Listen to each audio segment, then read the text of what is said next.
오늘 우리에게 주시는 하나님 말씀 고린도후서 5장 14절부터 17절 말씀입니다.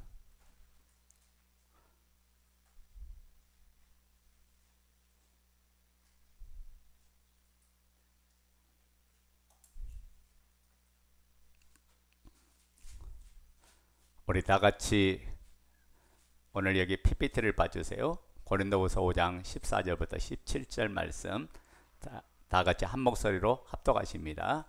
그리스도의 사랑이 우리를 강건하시는도다. 우리가 생각하건대 한 사람이 모든 사람을 대신하여 죽었은즉 모든 사람이 죽은 것이라. 그가 모든 사람을 대신하여 죽으심은 살아있는 자들로 하여금 다시는 그들 자신을 위하여 살지 않고 오직 그들을 대신하여 죽었다가 다시 살아나신 이를 위하여 살게 하려 함이라. 그러므로 우리가 이제부터는 어떤 사람도 육신을 따라 알지 아니하노라. 비록 우리가 그리스도도 육신을 따라 알았으나 이제부터는 그같이 알지 아니하노라. 그런즉 누구든지 그리스도 안에 있으면 새로운 피조물이라. 이전 것은 지나갔으니 보라 새 것이 되었도다. 아멘. 할렐루야. 오늘 우리에게 축복이 되고 우리에게 기쁨이 되길 원합니다. 자, 오늘 여기 본문 말씀을 잘 보세요. 그리스도의 사랑이 우리를 강건하시는도다 그랬어요. 그러니까 하나님의 사랑으로 우리가 이제 구원 얻고 생명 얻는 줄로 믿습니다. 그러면서 뭐랄까, 우리가 생각하건대 한 사람이 모든 사람을 대신하였은즉, 한 사람이 뭘 했다고요? 모든 사람을 대신하였은즉 모든 사람이 죽은 것이다. 여기 한 사람은 누구죠? 예수 그리스도. 예수 그리스도가 우리의 죄 때문에 이분이 대신 십자가의 대속에 죽으심을 당하고 이분이 피 흘려 죽으심을 통해서 우리가 생명을 얻고 구원을 얻은 거죠. 그러니까 잘 보세요. 한 사람이 우리를 모든 사람을 대신해 죽어서 모든 사람이 죽은 거다. 그러니까 예수 죽었을 때 나도 죽었다는 말씀이에요. 아멘 됩니까? 그러니까 우리의 죄 때문에 우리는 영원한 지옥과 사망과 저주로 가는데 예수 그리스도가 십자가의 대속의 죽음을 통해서 우리와 함께 연합해서 함께 십자가에서 죽은 줄로 믿습니다. 자, 그렇게 한 목적이 15절에 나옵니다. 그가 모든 사람을 대신하여 죽으심은 살아있는 자들로 하여금 다시는 그들 자신에 하여 살지 않고 오직 그들을 대신하여 죽었다가 다시 살아나신 이를 위하여 살게 하려 함이라. 자, 그가 모든 사람을 대신하여 죽은 목적이 뭐예요? 살아있는 자들로 하여금 이제는 예수 그리스도 때문에 생명을 얻은 자들로 하여금 다시는 그들 자신은, 우리 성경 띄워줘요. 자, 15절.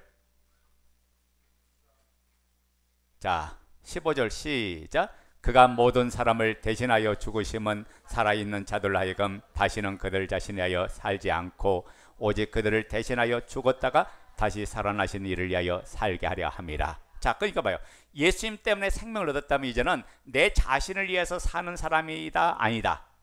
아니다. 이제는 뭐냐? 예수님을 위해서 삶을 사는 사람으로 바뀌었다가요. 자, 다시 말하면 나를 위해서 살던 나는 이젠 죽었다가요. 누구와 함께 죽었어요? 예수님과 함께 십자가에서 장사 지는 바 되고 이제는 그분을 통해서 새롭게 태어난 존재가 되었다. 자, 그래서 여기서 16절 말씀이 중요합니다. 지금까지 제가 16절은 잘 강조하지 않았는데 이 16절 말씀이 너무나 중요해요. 시작. 그러므로 우리가 이제부터는 어떤 사람도 육신을 따라 알지 아니하노라. 비록 우리가 그리스도도 육신을 따라 알았으나 이제부터는 그같이 알지 아니하노라. 자, 무슨 말입니까? 우리가 육신적으로 보면 우리가 변화된 것 같지는 않아요. 우리의 모든 것들이 바뀐 것 같지 않아요. 근데 육신으로 보는 게 아니라 우리는 이제는 영으로 봐야 된다, 그런 말씀이에요. 아멘 됩니까? 그러니까 변화는 영적인 현상에서 일어난 거지 육신의 현상에서 일어난 것이 아니다. 그래서 17절 그런즉 시작. 그런즉 누구든지 그리스도 안에 있으면 새로운 피조물이라. 이전 것은 지나갔으니 보라 새 것이 되었도다. 아멘. 그냥 두 가지 화면으로 띄우세요. 그냥. 자, 그러니까 봐요. 그런즉 누구든지 그리스도 안에 있으면 새로운 피조물이라. 이전 것은 지나갔으니 보라 새 것이 되었도다. 이제는 뭐냐면 옛사람은 이제 끝나버렸고 새 사람으로 사는 게 신앙생활이다. 따라서 합니다. 옛사람으로 살지 않고 새 사람으로 사는 것이 신앙생활이다. 자, 그런데 여러분 옛사람으로 살아요? 새 사람으로 살아요? 여러분 옛사람으로 삽니까? 새 사람으로 삽니까? 그럼 옛사람으로 삶을 살아가면 신앙생활을 하는 게 아니에요. 구원받은 하나님의 자녀가 아니에요. 여기서부터 문제가 온 거야. 그러니까 첫 출발부터 바르게 살지 않으면 안 되는 거죠. 자, 우리가 육신으로 알면 안 된다고 그랬어요. 우리는 겉에 모습, 육신과 내 마음만 쳐다보면서 나는 바뀌지 않았는데 왜 자꾸만 바뀌었다가 해야지? 라고 하면서 쳐다보니까 답이 없는 거예요. 하나님이 하신 예수 그리스도가 나의 주가 되고 나의 하나님인 것을 믿으면 그분이 하신 것을 믿을 때 그분의 효력이 나타나는 거예요. 그분이 십자가에서 달려 죽으실 때 우리의 인류의 죄의 문제를 해결하시기 위해서 십자가에 달려 죽으셨는데, 그분을 믿을 때 그분과 나도 함께 죽고, 그분을 믿을 때 그분의 부활이 나의 생명의 부활로 나타난 거고. 그래서 오늘 17절 그랬잖아요. 그런즉 누구든지 그리스도 안에 있으면 새로운 피조물이라, 이전 것은 지나갔으니 보라 새 것이 되었도다. 우리가 어떤 존재가 됐다고요? 새 것이 된 존재가 되었다라고 이야기합니다. 자, 커서 좀 움직여 주세요. 예, 자, 옛사람 총정리를 한번 하도록 하겠습니다. 지난 시간 거를 한번 보도록 해요.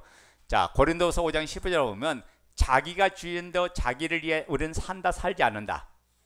근데 옛사람은 자기가 주인 돼서 자기를 위해 사는 존재라고 이야기했어요. 두 번째는 뭡니까?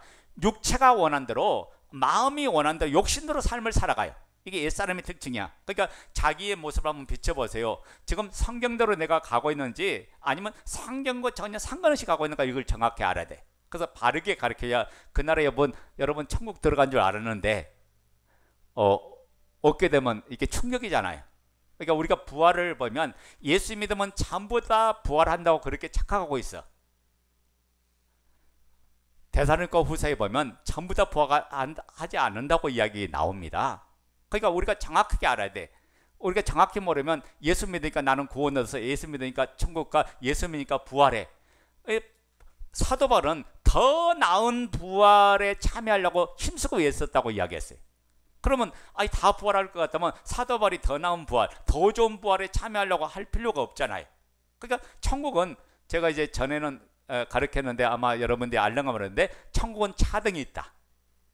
그래서 신자가 받는 영광이 다르고, 성도가 받는 영광이 다르고, 제자가 받는 영광이 다르고, 순교자가 받는 영광이 다 달라다. 우리가 이걸 모르면 우리가 이 땅에서 어떻게 삶을 사는 걸 정확히 깨닫지 못해요.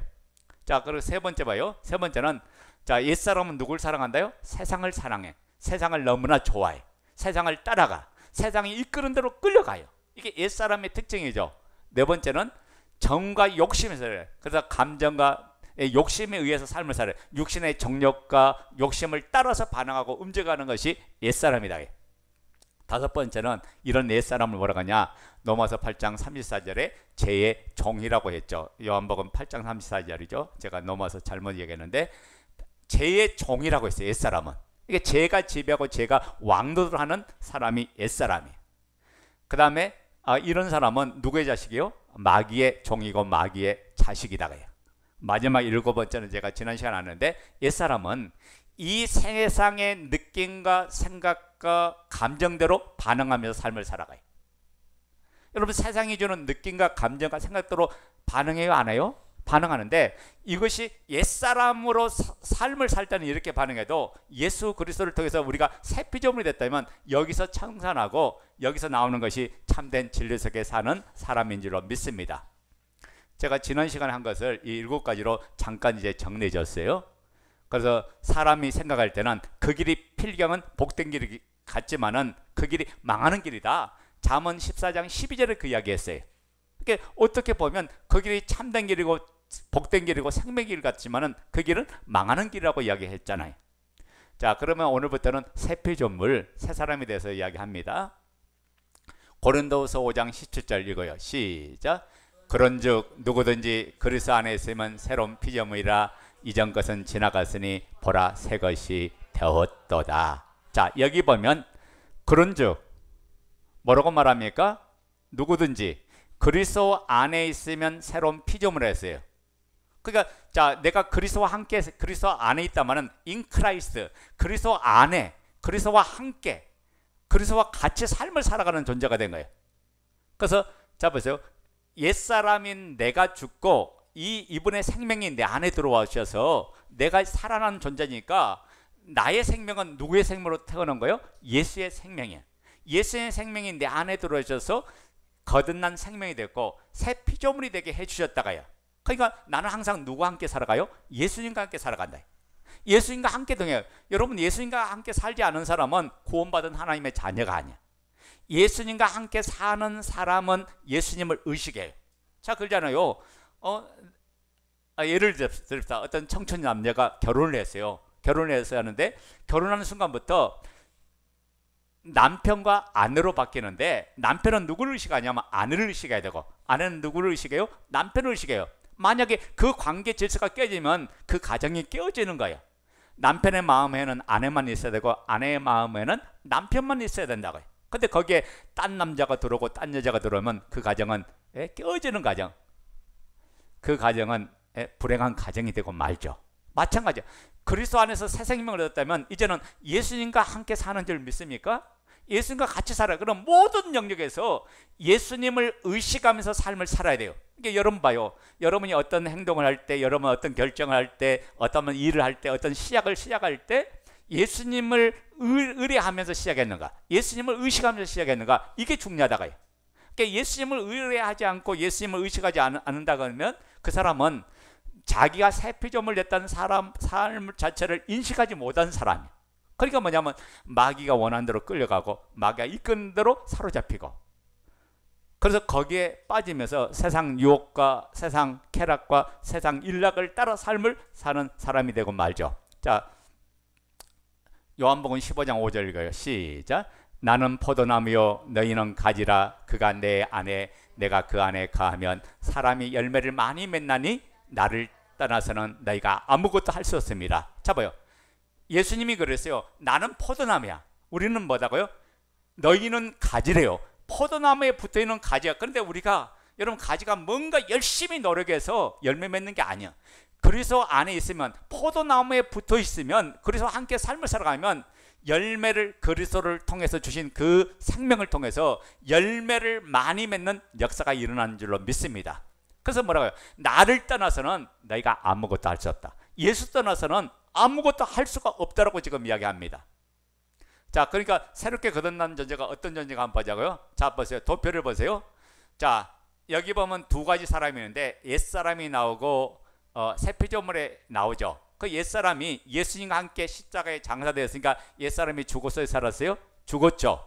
그럼 나는 이제 새 피조물이 됐어. 새 피조물이 되는 순간 나는 이 땅에 살아도 하늘에 속한 자야. 천국을 소망하는 사람이야. 예수님과 함께 날마다 삶을 살아가는 거예요. 그러니까 우리 인생을 누가 은연해요? 예수님과 은연하는 거예요. 그러니까 예수님과 함께 동행한 거예요. 예수님과 함께 삶을 살아가요. 예수님과 함께 살아가니까 그분 앞에 내 인생을 맡기고 내 모든 삶을 맡길 수밖에 없어요. 왜? 그분이 나의 주가 되고 나의 하나님 되시니까 그분 앞에 맡겨야 내 인생을 가장 복된 길로 가는 거예요. 그래서 기도란 건 뭐냐? 맡기는 거야. 누구한테 맡기는 거예요? 예수님께 맡기는 게 기도예요. 그분 안에서 우리는 모든 것들이 일어나는 줄로 믿습니다. 이것도 건드렸다. 다시 커서. 자, 그래서 요한복음 17장 21절 22절 자, 읽어요. 시작. 아버지여, 아버지께서 내 안에 내가 아버지 안에 있는 것 같이 그들도 다 하나가 되어 우리 안에 있게 하사 세상으로 아버지께서 나를 보내신 것을 믿게 하옵소서. 내게 주신 영광을 내가 그들에게 주었사오니 이는 우리가 하나가 된 것 같이 그들도 하나가 되게 하려 함이라. 자, 예수님께서 하신 말씀이 뭐라 하면 아버지가 내 안에 있고 내가 아버지 안에 있듯이 이제 누구와도 함께 해주더라? 제자들과 함께 하나가 되어서, 그렇죠? 그러니까 삼일체 하나님이 여러분 속에 함께하고 있는 거예요. 우리 안에 있게 해서 세상으로 아버지께서 나를 보내신 것을 믿게 하옵소서라고 이야기하는. 그러면서 내게 주신 영광을 내가 그들에게 주었사니 이는 우리가 하나가 된 것 같이 그들도 하나 되게 하려 함이라. 자, 그러니까 우리가 예수 안에 구원을 얻다면 누구와 한 몸이 됐다? 예수님과 한 몸이 됐고 한 생명이 됐어요.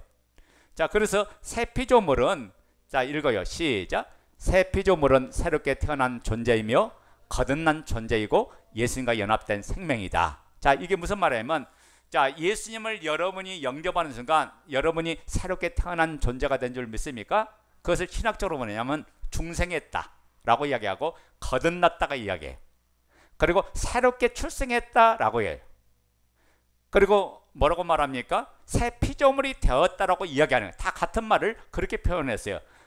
그러니까 우리의 신앙생활은 세 가지인데, 거듭난 자가 이제는 뭐냐, 성화의 삶을 살아서, 이것이 뭐냐, 광야 생활이야, 교회 생활이다. 성화의 삶을 살아서 마지막 최종 종착지인 천국에서 영화를 받는 그 삶이 우리의 신앙생활이다. 그래서 뒤에 부분은 제가 좀 더 구체적으로 칠판을 가지고 나중에 설명을 해드릴게요. 여러분, 그래서 이 말씀을 잘 들으면서 저하고 잘 따라오면서 여러분의 삶 속에 적용될 때 여러분이 잘못된 기준, 잘못된 신앙, 이 관점이 다 바뀌는 역사가 있기를 원합니다. 예수 그리스도 안에서 우리는 어떤 존재가 되냐, 따라서 봐요. 읽어요. 시작. 예수 그리스도 안에서 하나님과 연합된 것은 우리 각 개인이 예수님을 믿지 아니한 죄를 회개하고 예수 그리스도를 나의 주인으로 믿을 때 성령께서 하시는 일이다. 그러니까 봐요. 인간이 한 게 아니라 하나님의 성령께서 하나 되게 하셔서 성령으로 거듭나게 하셨고, 성령으로 우리에게 믿음을 주었고, 성령으로 그분을 인정하게 하셨고, 그러니까 성령으로 하지 않고서는 예수를 주로 시인할 수가 있다 없다? 시인할 수가 없어요. 그 예수를 내 마음의 주인으로, 진짜 내 마음의 주인으로 모실 때 이분이 이 시간부터 나를 통치하고 나를 다스리고 나를 인도해 주신 줄로 믿습니까? 이게 중요하다고요. 그래서 예수 그리스도 안에서 하나님과 연합된 것은 각 개인이 예수님을 믿지 않은 자를 회개하고 그분을 내 마음의 주인으로 영접해야 된다. 아멘? 그때부터 주님의 다스림과 인도하심과 주장하심과 역사심을 날마다 경험하고 날마다 체험하게 됩니다. 그러면 이제 그리스도와 내가 한 몸으로 연합됐다고 하는데, 이 연합이란 의미가 어떤 의미인가를 여러분 아셔야 돼. 자, 읽어요. 시작. 하나가 되는 것이다. 기계처럼 조립된 관계를 말하는 것이 아니라 한 생명으로 존재하는 것을 말한다. 그러니까 연합이란 말은 유니트, 연결되는데 이분과 내가 하나가 되어버렸어. 이해됩니까? 예수님과 내가 한 몸이 됐어. 예수님과 내가 하나가 되었어요.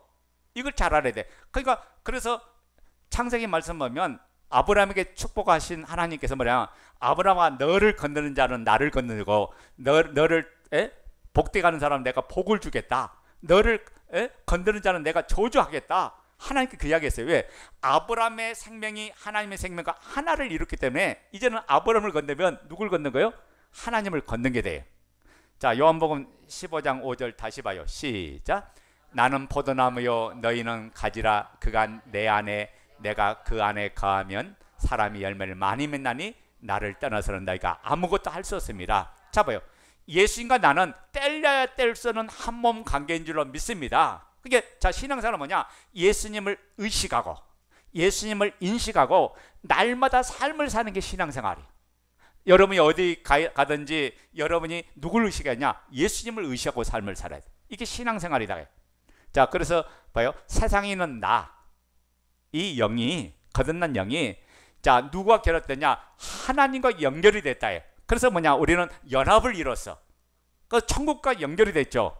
그래서 주님과 함께 살아가는 생명, 연합된 존재, 주님을 떠나서 살 수 없는 존재로 바뀐 줄로 믿습니다. 이것이 바로 뭐냐? 구원받은 하나님의 자녀다가요.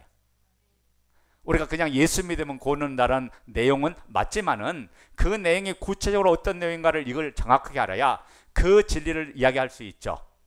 그 진리를 우리가 붙들고 늘 날마다 삶을 살 수 있는 거예요.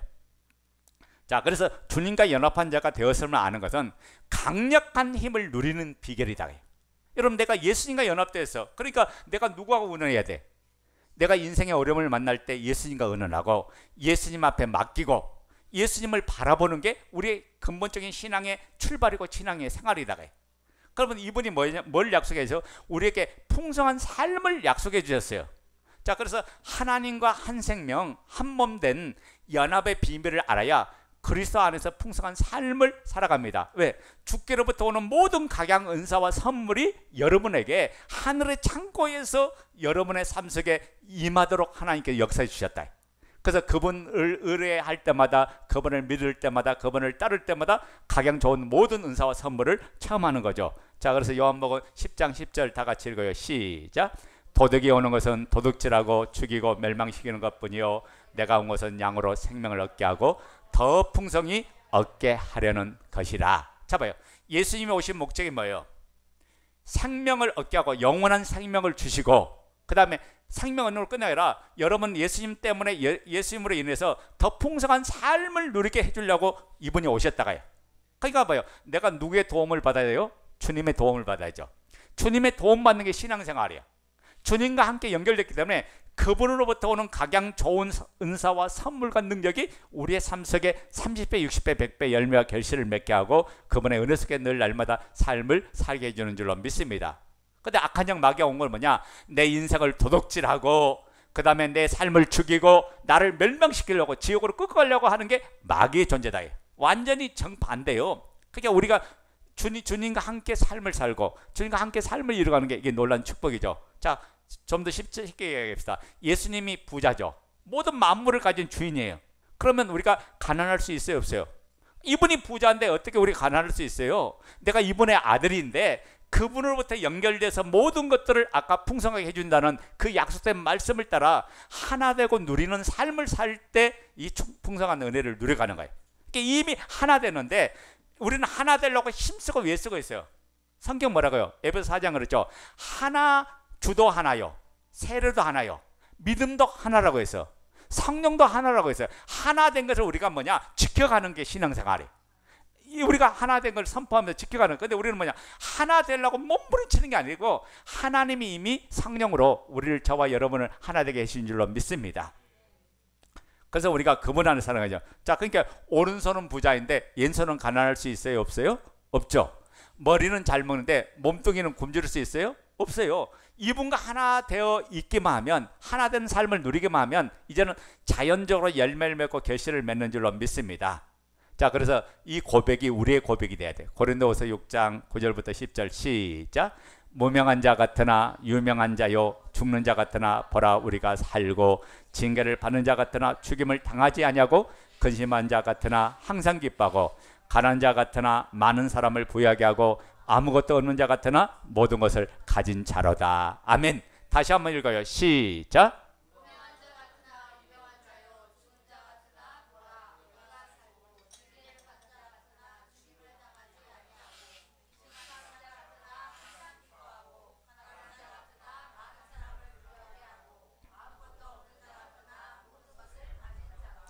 아멘 됩니까? 여러분, 이 말씀이 여러분 속에 임할 때 하나님의 각양 모든 은혜를 여러분 마음껏 누리면서 사는 거예요. 그래서 이 세상에서 가장 큰 안식과 평안은요, 주님과 함께 연합된 삶을 누려갈 때 이루어지는 거다. 여러분, 내가 주님과 함께 삶을 살아가는 걸 인식할 때 이분으로부터 오는 기쁨과 이분으로부터 오는 평안, 이분으로부터 오는 감사가 넘쳐나는 거예요. 자, 첫째는 풍성함이 임하고 두 번째는 뭐가 임하냐? 동일시의 역사가 일어납니다. 자, 사도행전 9장 4절 5절 읽어요. 시작. 땅에 엎드려져 들음에 소리가 있어 이르시되 사울아 사울아 너가 어찌하여 나를 박해하느냐 하시거늘 대답하되 주여 누구시오니까 이르시되 나는 너가 박해하는 예수라. 아멘. 자, 이게 무슨 말이에요? 지금 다메스커스에, 우리 성경으로 보면 다메섹에 지금 예수 믿는 사람들이 모여서 예배드리고 그 모여 있다는 소식을 누가 들었냐? 변화되기 전에 사울이 들었어요. 사울이 바울로 변화됐죠. 예수님 만나고 변화되기 전에 사울이 이 첩보를 들은 거예요. 그러니까 사울은 뭐냐면 주도적으로 스데반을 죽인 사람이었어요. 요즘식으로 보면 행동대장이야. 그래서 하속들을 이끌고 이 다메섹에 모여있는 사람들을 잡으려고 이제 하속들을 이끌고 가는데, 다메섹 도장에서 갑자기 큰 빛이 사울에게 비치더니 사울아 사울아 너가 어찌하여 나를 박해하느냐. 그러니까 사울이 깜짝 놀라면서 주여 니시오니까 주님 누구시죠? 라고 물었어요. 나는 너가 박해하는 예수라 라고 했어요. 여러분 봐요, 사울은 예수 믿는 사람을 잡아 죽인 사람이지 예수님을 박해한 적이 없어. 이해됩니까? 예수님을 박해한 적이 없어. 근데 주님 뭐냐면 나는 너가 박해하는 예수다 라고 이야기했어요. 왜 이야기했을까요? 이런 거요. 예수님과 내가 한 몸이 이렇기 때문에 나를 박해하면 누굴 박해하는 거예요? 예수님을 박해하는 거예요. 나를 공격하면 누굴 공격하는 거예요? 예수님 공격해요. 그러니까 여러분이 믿음의 지체들을 비난하고 조롱하고 저주하면 누굴 공격하는 거다고요? 예수님을 공격하는 거 똑같은 거다고요. 그러니까 우리는 그분과 함께 이미 동일시되고 하나를 이루었다가요. 마태복음 25장 40절에 이렇게 말씀합니다. 읽어요. 시작. 임금이 대답하여 이르시되 내가 진실로 너희에게 이르노니 너희가 여기 내 형제 중에 지극히 작은 자 하나에게 한 것이 곧 내게 한 것이라 하시고. 자 봐요. 지금 우리가 형제 중에 작은 자에게 손대접하고 작은 자에게 베푼 그 사랑이 누구에게 한 거라? 예수님께 한 거래. 그러니까 여러분이 자 사람을 보고 하지 말고 주님을 보고 하세요. 그러면 하나님께서 여러분의 모든 상급을 받아주실 거고 여러분 상급을 주실 거고 여러분에게 은혜를 주실 거예요. 자, 한 군데 더 볼까요? 마태복음 10장 40절 시작. 너희를 영접한 자는 나를 영접하는 것이요 나를 영접한 자는 나 보내신 이를 영접하는 것이라. 자, 소자에게 어린 소자에게 물 한 잔 대접한 것도 누구에게 대접한 거다? 예수님께 대접한 거다. 자, 그래서 우리가 작은 사람을 영접하는 것은 누구를 영접하냐? 나 보낸 신자를 영접하는 거. 여러분이 목회자를 영접한 건 단순히 목회자를 영접한 게 아니라 예수님을 영접한 거고, 믿음의 형제들을 영접한 것은 예수님을 영접한 생활인 줄로 믿습니다. 정확하게 그거예요. 그러니까 우리는 항상 주님과 함께 있어요. 그래서 상대방 안에 계신 예수님이 보이면 함부로 상대방을 비방할 수가 없죠. 상대방을 함부로 조주할 수가 없어. 비판할 수가 없다고요. 안 보이니까 하는 거잖아요. 자, 그래서 읽어요. 시작. 예수 그리스도와의 연합을 영적인 측면에만 국한시켜 생각하면 육체의 중요성을 간과하게 된다. 자, 이게 무슨 말이냐면, 자, 예수 그리스도의 연합을 내가 영으로 연합되니까 육체는 상관이 없어, 이렇게 이야기하는 사람들이 누구냐? 구원파들이야. 왜? 영은 거룩하고 육체는 더러우니까 세상에 내버려도 돼. 그것이 이미 초대교회 때부터 있었어요. 초대교회 보면 SNF라고 해가지고 이단들이 있었는데, 이들은 뭐냐? 영과 혼과 몸이 거룩한 게 아니라 영만 거룩해. 그러니까 이 육체는 죄를 지을 수밖에 없어. 그래서 결혼도 하지 말라. 그리고 뭐냐? 음식을 금해라. 음식도 먹지 말라. 그래서 40일 금식을 많이 한 사람들이 성자야. 왜? 40일 금식하면 육신의 힘을 써요, 못 써요? 육신적인 힘을 못 써죠. 그러니까 뭐냐면 육체를 죄지는데 아무래도 덜 쓰잖아요. 그러니까 이런 사람들이 성자였어요. 그리고 혼인하면 죄짓는 자녀밖에 더 낳느냐. 그래서 혼인을 금했던 거야. 이게 초대교회 영지주의 이단들이 그렇게 이야기했던 거거든요. 그러니까 바울이 뭐냐면 그게 아니다. 하나님 주신 모든 식물은 선하심에, 디모데전서 4장 5절이잖아요. 모든 식물은 선하심에 말씀과 기도로 거룩해지느니라 이야기했던 거야. 그러니까 영지주의자들의 잘못된 생각을 정확하게 말씀을 가지고 사도 바울이 이야기했던 거예요. 자, 그러니까 봐요. 우리가 세상에 주신 음식을 가지고 하나님을 드러내고 하나님을 나타낼 수 있다면 이게 복인 줄로 믿습니다. 아멘. 안 먹어서 복인 게 아니라 세상이 주는 음식을 가지고 하나님을 나타낼 수 있다면 이게 복이에요. 단 하나, 우리가 우상 제물은 아니다가요. 우상 제물은 이미 바쳐진 것이기 때문에 그것에 거룩함이 없고 그거는 이미 더러움을 입었기 때문에 하나님께서 먹지 말라고 한 거예요. 자, 그러니까 우리의 육체는 하나님의 성전, 하나님의 것이에요. 그래서 그리스도의 지체이기 때문에 결코 죄를 허용해서는 안 된다. 내 몸을, 그래서 내 몸을 불의의 변개로 드리지 말고. 자, 우리 성경 구절 읽어요. 고린도서 6장 15절 19절 시작. 너희 몸이 그리스도의 지체인 줄을 알지 못하느냐? 내가 그리스도의 지체를 가지고 창기의 지체를 만들겠냐? 결코 그럴 수 없느니라. 자, 내 몸이 그리스도의 거룩한 영이 함께 거하는 몸이 되었어요. 그 안에 내 영속에 그분이 거하죠. 그러니까 이 몸이 그리스도를 드러내고 그리스도를 나타내는 데 써야지. 이 몸이 쾌락을 즐기고 음란을 행하고 죄지는 데 사용하면 된다, 안 된다? 안 된다고 이야기해요. 자, 그래서 한 구절 더 봅시다. 19절 시작.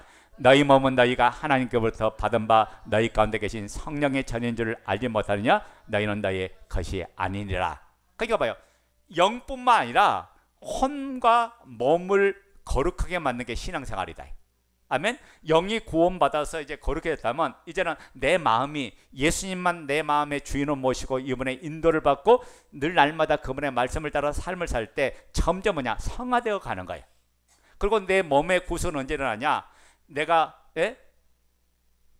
영아처로 바뀔 때. 자, 그러니까 중생에서 이제 거듭났다면 이젠 성화의 삶을 살면서 그날의 최종 목표에 도착할 때 영아처로 부활체, 영아체, 신령체 이렇게 바뀌는 거예요. 그때 몸의 구속이 일어나는 거다. 아멘. 이제 그 부분을 조금 자세히 하려면 로마서, 여러분이 로마서를 읽어보면 8장 이하에 읽어보면 나옵니다. 자, 우리 그 다음 봅시다. 예수 그리스도께서 육체를 입고 계심으로 우리에게 하나님의 사랑을 보여줄 수 있었듯이 우리 또한 육체를 통해 하나님께 영광을 돌릴 수 있으며 믿지 않는 자들에게 하나님의 사랑을 보여줄 수 있는 것이다. 그런 말이에요. 자, 봐요. 우리의 몸이었으면 영혼 구원하는데 육체로서의 하나님의 사랑을 못 보여주잖아.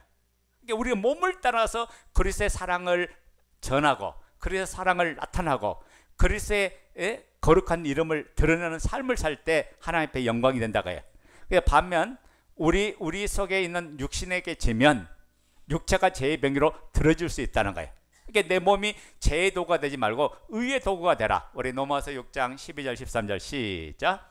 그러므로 너희는 죄가 너희 죽을 몸을 지배하지 못하게 하여 몸의 사욕에 순종하지 말고 또한 너희 지체를 불의의 무기로 죄에게 내주지 말고 오직 너희 자신을 죽은 자 가운데서 다시 살아난 자 같이 하나님께 드리며 너희 지체를 의의 무기로 하나님께 드리라. 자, 봐요. 이런 말이야.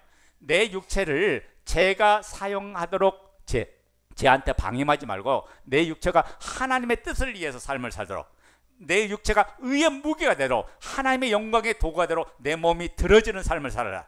그러니까 여러분이 이 육체를 가지고 쾌락을 즐기고 세상 걸 아무리 즐겨도 여러분 하늘나라 상급이 없어. 그런데 내 몸이 하나님의 나라를 위해서 교회를 위해서 헌신하고 이제 하나님의 나라를 위해서 선교하는 데 헌신하고 전도하는 데 헌신하고 내 몸이 주를 위해서 드렸다면 그것이 하나님 앞에 영광이 되고 의의 무기가 되고 하나님께 드림이 되는 놀라운 역사가 일어난 줄로 믿습니다. 그래서 여러분이 영혼 몸이 하나님 앞에 온전히 드려져야 된다. 지금 그 이야기 하는 거예요.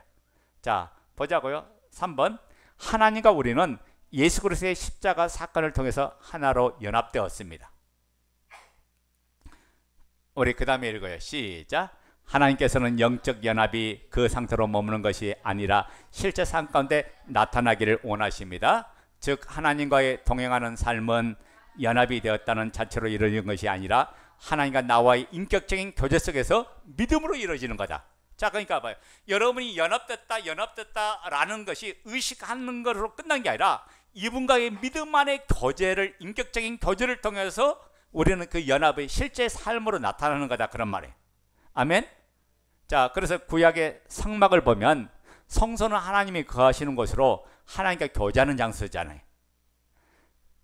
자, 그 다음에 읽어요. 시작. 하나님과 인격적인 교제를 위해서는 날마다 성령님의 도우심과 말씀과 기도가 필요하다. 이럴 때 비로소 하나님과 동행하는 삶을 살 수가 있다. 이게 동행하게 하는 모든 재료가 뭐야? 말씀과 기도와 교제와 그 다음에 성령의 인도하심을 받는 것이 동행의 필수 재료다 그예요. 아멘 됩니까? 자, 요한복음 15장 5절 7절 말씀 우리 한번 읽어요. 시작.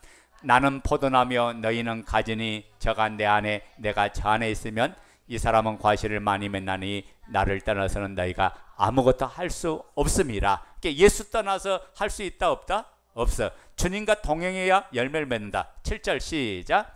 너희가 내 안에 거하고 내 말이 너희 안에 거하면 무엇이든지 원한 대로 구하라. 그리하면 이루리라. 자, 뭘 말합니까? 내가 주님 안에 살고 주님과 나 함께 주님 안에 거한다는 말은 거하다는 말은 산다는 말이에요. 누구와 함께 사는 거야? 예수님과 함께 사는. 예수님과 사는 게 뭐예요? 항상 예수님을 인식하는 거예요. 지금 나와 함께 삶을 살고 있는, 나와 같이 하고 있는 이분을 인식하는 거예요. 아멘 됩니까? 이분을 의식하는 거예요. 그러니까 기도도 이분 앞에 하고, 말씀도 이분 앞에 하고, 말도 이분 앞에 하고, 행동도 이분 앞에 하는 거. 이게 바로 동행이다가요. 아멘 됩니까? 그래서 우리가 그분을 의식할 때 열매 맺는 삶을 살죠. 자, 그래서 읽어요. 시작. 하나님과 동행하는 삶이란 하나님께서 우리에게 말씀으로 약속하신 풍성한 삶을 말합니다. 아멘. 그러니까 내가 이분의 말씀만 들어 이분과 동행하면 풍성한 삶을 살게끔 돼 있어요. 왜요? 이분과 같이 하면 이분께서 주신 은혜, 이분께서 주신 사랑, 이분께서 주신 능력, 이분께서 주신 그 영향을 통해서 우리가 자연적으로 열매를 맺고 성장하는 역사가 일어난다. 그래서 읽어요. 시작. 기쁨과 평안, 기도의 응답, 성령님의 인도, 승리하는 삶, 열매 맺는 삶 등을 누리는 거다. 그러니까 예수님과 동행하면요, 동행하는데 슬퍼할 수 있어요? 이 최고의 기쁨을 주는 나의 주가 되시고 나의 하나님 되신 이분과 내가 동행하는데 슬퍼하는 게 아니라 기뻐할 수밖에 없죠. 그리고 그분이 함께 하니까 마음에 불안이 있는 게 아니라 염려가 있는 게 아니라 평안이 넘쳐. 여러분 안에 마음에 불안이 있는 것은 하나님이 여러분이 주신 은혜가 아니다. 그래서 디모데서 1장 7절에 보면 마음에 두려움이 있는 것은, 불안이 있고 염려가 있는 것은 마귀가 주는 거라고. 하나님이 주신 것이 아니다. 하나님은 사랑과 근심과 능력을 준다. 하나님은 여러분 삶 속에 절제를 주고 은혜를 주시고 능력을 주고 사랑을 주시는 분이야. 아멘 됩니까? 근데 그분 안에서 내가 살지 못하니까 불안하고 두렵고 염려하는 거예요. 내가 이분과 함께 동행을 누리면 불안할 것이 있다 없다? 불안할 것이 없어요. 그리고 이분과 함께 동행하고 이분 앞에 맡기니까 기도의 응답이 있죠. 그리고 성령님의 인도를 받죠. 그 가장 복된 길로, 의로운 길로 이분이 나를 인도하시고, 그리고 우리의 모든 삶이 예수님 때문에 승리하고, 세상에 살아도요, 세상에 타협하고 세상을 이기는 사람이 됐고, 그리고 열매 있는 삶을 통해서 날마다 누리는 그 복된 역사가 일어나는 줄로 믿습니다. 자, 그런데 우리가 그런데 우리가 죄를 짓게 되면 이러한 동행의 삶을 살 수 없으며 그가 포도나무에서 떨어져 말라진 가지처럼 공간 삶을 살게 된다. 자, 봐요. 예수님께로부터 오는 모든 각양 좋은 은사와 선물과 은혜가 죄라는 이 담이 다 갖다 막아버려. 그래서 우리가 항상 죄를 지었을 때는 하나님 앞에 자백하고 고백하면서 죄 사함을 받는 은혜를 받는 게 이게 복이다. 아멘 됩니까? 왜요? 너희와 내 사이가 가로막혔는데 죄의 담이 가로막혔다. 이사야 59장 말씀이잖아요. 1절 2절 말씀이잖아요. 그 죄가 하나님으로부터 오는 모든 선물과 은사와 축복을 다 가로막았던 거예요. 그러니까 우리가 주님께로부터 오는 모든 풍성한 부유함이 언제 가로막힌다고요? 죄를 지을 때 가로막힌다. 그래서 여러분 죄를 피 흘리까지 싸워라. 죄 사함을 받으라. 자, 요한복음 15장 6절 시작. 사람이 내 안에 거하지 아니하면 가지처럼 밖에 버려져 마르나니 사람들이 그것을 모아다가 불에 던져 살으니라. 자, 예수님과 함께 살아가면 열매를 맺지만은 살아가지 아니하면 가지처럼 밖에 버려져 말라버린대요. 예수님과 상관없이 삶을 살아가니까 그분으로부터 오는 모든 은혜의 역사가 다 차단되니까 될 수가 없죠. 그러니까 내 힘으로 살려고 발부둥 치지 말고 문제가 터졌거들랑 빨리 주께로 돌아가라. 하나님 앞에 무릎 꿇고 기도하면서 그분의 인도와 그분의 사랑과 그분의 능력을 참으면서 날마다 살아가는 여러분 되시기 바랍니다. 다 모아다가 불살라 버린대요. 따라서 우리는 이 죄와 필리까지 싸워야 된다.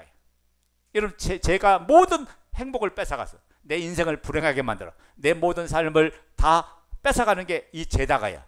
그래서 히브리서 12장 4절 읽어요. 시작. 너희가 죄와 싸우되 아직 피 흘리까지는 대항하지 아니하고. 피가 뭐예요? 생명이잖아. 내 생명을 죽기까지 죄와 싸워서 대항해야 된다.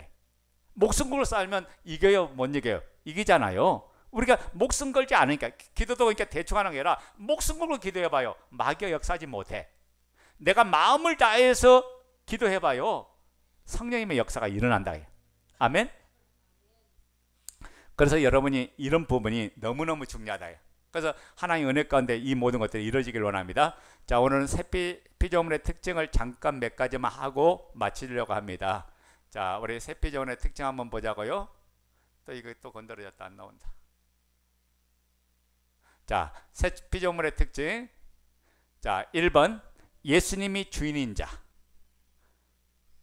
지금까지는 내가 주인이었고 내 마음대로 했고 내 기분대로 했고 내 감정대로 했는데 거듭난 생명은 이제 누가 주인이요? 예수님이 주인. 그러면 예수님이 주인이면 누구 말대로 해야 돼? 예수님의 말씀대로 해야 되죠. 예수님의 뜻대로 해야죠. 내 뜻대로 하는 것은 내가 주인 된 거예요. 그럼 주인이 안 바뀐 거예요. 주인이 안 바뀌고 모든 복을 받을 수가 없죠. 두 번째는 어떤 존재인가? 이게 구체적인 건 조금 이따가 전체적으로 이제 9가지를 제가 보여드리고 두 번째 할게요. 두 번째는 이제는 누굴 위해 산다? 살아도 주를 위해 살고 죽어도 주를 위해 산다. 왜? 주인이 예수님이니까 우리는 사나 죽으나 주의 것이고 주님을 위해 살아가. 세 번째는 영원히 거룩하고 온전한 자가 되었다. 우리는 어떤 존재가 됐어요? 영원히 거룩하고 온전한 자가 되은 거예요. 아멘 됩니까? 네 번째는 결코 죄가 나를 정죄할 수가 있다 없다? 없어요. 왜? 거듭난 영은 죄를 짓지 않아. 죄를 알지도 못해. 그러니까 나를 정죄할 수가 없어요. 그래서 다섯 번째, 죄를 짓지 않는 자. 이걸 이제 뒤에 가서 제가 좀 더 자세하게 설명해 줄 거예요. 여기서 많은 사람이 혼란을 일으키고 갈등을 일으키는데 이 부분이 정확하게 정리가 돼야 된다. 여섯 번째, 나는 어떤 존재냐? 예수님과 연합이 된 존재. 예수님과 한 몸이 돼서 여러분이 한 몸 되려고 힘쓴 게 아니라 이미 그분과 하나를 이루었다가요. 아멘? 그 연합을 인식하는 사람만이 풍성함을 누리고 은혜를 누리고죠. 일곱 번째, 나는 이제는 어디에만 반응한다? 말씀에만 반응할 사람. 말씀만 예서, 말씀만 아멘. 하나님이 말씀하실 게 그 모든 말씀 앞에 아멘이. 그때부터 말씀대로 이루어진 역사가 이루고 말씀의 능력이 나타나죠. 자, 그래서 여덟 번째 뭐냐? 이제 우리는 어떤 사람이냐? 오직 보이는 것을 따라 사는 사람이 아니라 믿음으로 사는 자가 되는 줄로 믿습니다. 아멘? 믿음을 따라 삶을 사는 사람이 되었어요. 아홉 번째는 뭐예요? 어떤 사람이요? 사랑하는 자가 되었다. 예수님만 사랑하고 그분의 뜻을 따라 사랑하고 이제 다른 사람을 사랑하고 형제를 사랑하고 이웃을 사랑하는 자가 됐다. 자, 오늘은 몇 가지 조금만 더 하고 마치도록 하겠습니다. 자, 첫 번째, 예수님이 주인인 자. 우리 로마서 14장 7절부터 9절 읽어요. 시작. 우리 중에 누구든지 자기를 위하여 사는 자가 없고 자기를 위하여 죽는 자도 없도다. 우리가 살아도 주를 위하여 살고 죽어도 주를 위하여 죽나니 그러므로 사나 죽으나 우리가 주의 것이로라. 이를 위하여 그리스도께서 죽었다가 다시 살아나셨으니 곧 죽은 자와 산 자의 주가 되려 하심이라. 자, 내 생명을 누가 샀어요? 예수님이 사셨어요. 그래서 갈라디아서 2장 20절에 내가 그리스도와 함께 십자가에 못 박혔나니 이제는 내가 사는 것이 아니라 내 안에 누가 사는 거다? 그리스도께서 사는 것이라고 했어요. 자, 봐요. 내가 사는 게 아니요. 예수의 생명을 통해서 내가 새롭게 태어난 거야. 아멘? 근데 새롭게 태어난 생명은 죄를 전혀 알지도 못하고 죄를 전혀 지을 수 없어. 그래서 내가 육체 가운데 이제 사는 것은, 육신을 가지고 사는 것은 나를 사랑하사 나를 위하여 피 흘려서 죽으신 그 예수님을 위해서 믿는 믿음으로 삶을 사는 거다. 이젠 누구야?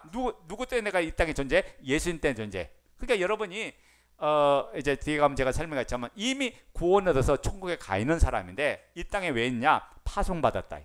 뭘로 파송받았어요? 그리스도를 나타내고 그리스도를 드러내는 교회로 파송을 해주셨다. 그러니까 여러분을 통해서 그리스도의 영광을 드러내고 그리스도의 의를 드러내면서 이제 하나님 나라를 이루어가고 하나님 나라를 확장하는데 쓰임받는 여러분이 돼야 된다. 이 일을 위해서 여러분이 세움받고 여러분이 존재한다고요. 그러니까 오로지 내가 누굴 위해 했다고요? 예수님을 위해서 존재하는 자. 이분만이 나의 주인, 이분의 통치와 이분의 다스림을 온전히 받아야 될 줄로 믿습니다. 자, 두 번째, 오늘 두 번째까지만 하겠습니다. 자, 자기를 위하여 살지 않고 누굴 위해 산다? 주를 위해 사는 자. 고린도후서 5장 15절 시작. 그가 모든 사람을 대신하여 죽으심은 살아있는 자들로 하여금 다시는 그들 자신을 위하여 살지 않고 오직 그들을 대신하여 죽었다가 다시 살아나신 이를 위하여 살게 하려 함이라. 그가 모든 사람을 대신하여 죽으심은 오늘 우리로 하여금 다시는 그들 자신을 위하여 살지 않고 내 자신을 위하여 살지 않고 누굴 위하여 살고 나를 위하여 대신 죽었다가 다시 살아나신 예수 그리스도를 위하여 살게 하려 합니다. 이제는 누구를 위해 사는 거다? 예수를 위해 사는 거야. 예수님을 위해 살아요. 이분을 위해서, 이분을 영화롭게 하고 이분을 높이고 이분을 찬양하고 이분을 경배하고 이분을 섬기기 위해서 내가 이 땅에 존재하는 거다. 그래서 여러분 주를 섬김이 후회함이 없고 우리 그 찬양도 있잖아요. 주 앞에 드러짐이 기쁨이 되고 주 앞에 드러짐이 소망이 되는 줄로 믿습니다. 그러니까 그분과 함께 살아가는 거 이게 놀라운 축복이고 놀라운 은혜다가요. 여러분 그분과 함께 여러분 삶을 세워가고 여러분 삶을 이루어가는 거 이게 가장 귀한 은혜고 귀한 복인 줄로 믿습니다. 이게 나를 위해 살지 말고 누굴 위해 사는 자가 됐다? 주를 위해 사는 자가 됐어요. 그러니까 여러분이 이 부분에 걸리면 놓고 기도해야 돼. 예? 나를 위해 사는 자가 아니라 주를 위해, 예, 나를 위해 사는 사람은 또다시 예수를 죽이는 사람이에요. 제가 오늘은 시간이 없어서 성경을 못 찾아주는데 우리가 그러니까 성경을 부분적으로만 보면 안 돼. 성경은 전체가 퍼즐처럼 되어 있어요. 퍼즐이 모여지면 하나님의 그림이 보여. 하나님의 뜻이 보인다고요. 이걸 모르면 우리가 주님 뜻대로 살기를 원합니다 이야기 많이 하잖아요. 그래서 기도할 때 주님 뜻대로 살기를 원합니다 하는데 그럼 제가 그래요. 주님 뜻이 뭔데요? 물어보면 잘 몰라. 뭐라 그래요? 그냥 말씀대로 순종하면 하는 거 주님의 뜻이겠죠. 그건 내 생각이지. 성경이 말하는 주님의 뜻이 13가지나 나온다. 여러분 주님 뜻대로 살지 않은 것은 하나님과 나와 아무런 관계가 없어요. 근데 우리는 막연하게 주님 뜻대로 살기를 원한다고 이야기해. 근데 그 주님의 뜻이 뭔가를 물어보면 대답을 못해. 좀 이게 아이러니하잖아. 의사가 병에 대해서 모르면 진단을 못해. 마찬가지로 법조인이 법에 대해서 모르면 판결을 못 내려. 여러분 예수 믿는 사람이 하나님의 말씀을 모르면 세상에서 가장 짓밟히고 버림당하고 갇혀는 자가 돼. 그래서 우리가 그것을 마태복음 5장에서 그랬죠. 소금이 맛을 잃으면 사람에게 짓밟힌다 안 밟힌다? 짓밟힌다 그랬죠. 버림당하고 사람에게 짓밟힌다 그랬어요. 우리는 예수 그리스도가 누구인지를 알고 그분과 함께 교제하면서 날마다 걸어갈 때 그분 안에 주신 모든 풍성한 은혜, 모든 능력, 모든 역사를 그분과 함께 이루어가는 가장 복된 삶, 가장 귀한 삶을 살아갈 줄로 믿습니다. 이 은혜 속에 여러분 신앙을 날마다 세워갈 때 가장 기뻐하는 자가 하나님은 나의 도우심이다. 우리 이 시간 영상을 하나 보도록 하겠습니다. 박성심 사모인가요? 박순심인가 박성심인가? 아마 그 제일 위에 있을 거예요. 영상.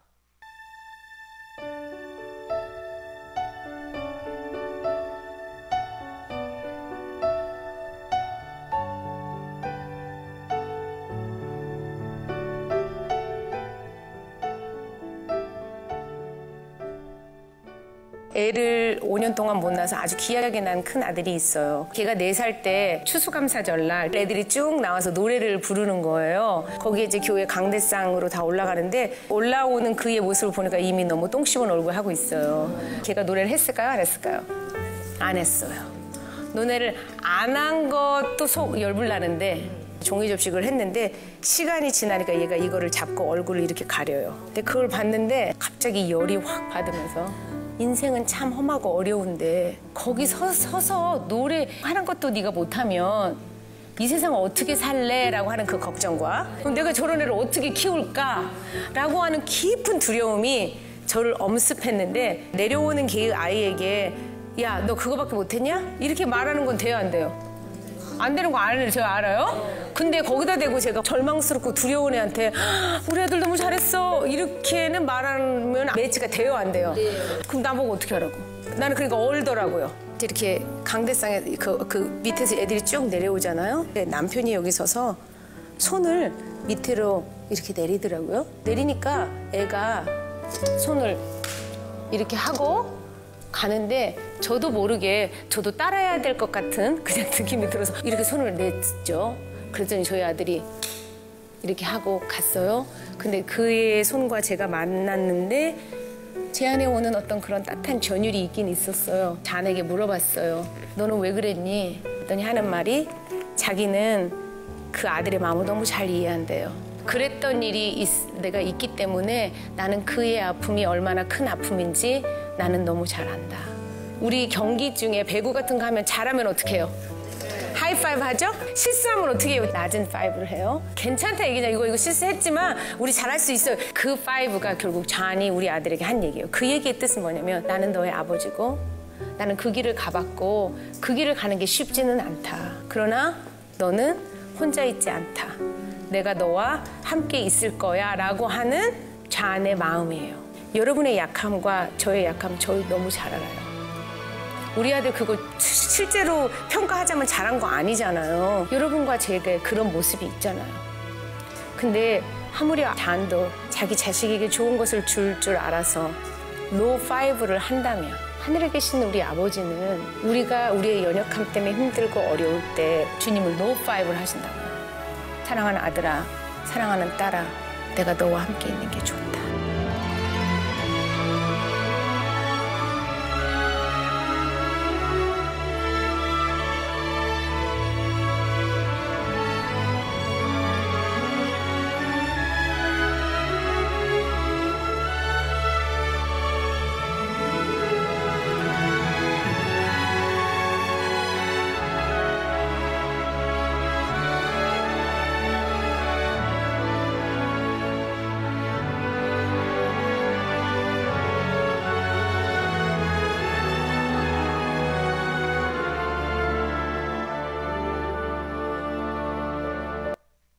예, 우리는 우리 힘으로 안 될 때 그분이 나와 함께 하기에 그분 앞에 맡기고 그분을 의지할 때 여러분 인생의 새로운 역사를 경험하고 놀라운 은혜를 경험할 줄로 믿습니다. 그분은 나를 돕기 위해서 나와 하나를 이루시고 연합했어요. 자기를 위하여 삶을 살다가 우리 인생 망가졌고 망했잖아요. 근데 그분이 오신 목적이 뭐냐? 이제는 아버지의 뜻 안에서 모든 풍성한 은혜를 누리게 하려고 오셨다가요. 그래서 우리가 데살로니가전서 5장 10절만 찾고 마치도록 하겠습니다. 살전 5장 10절 성경 찾으세요.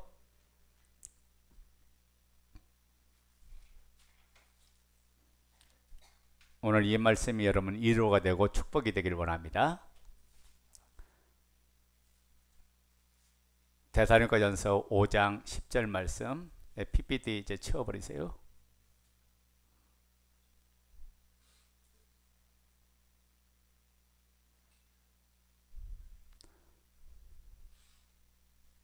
자, 살전 5장 10절 자 읽어요. 시작.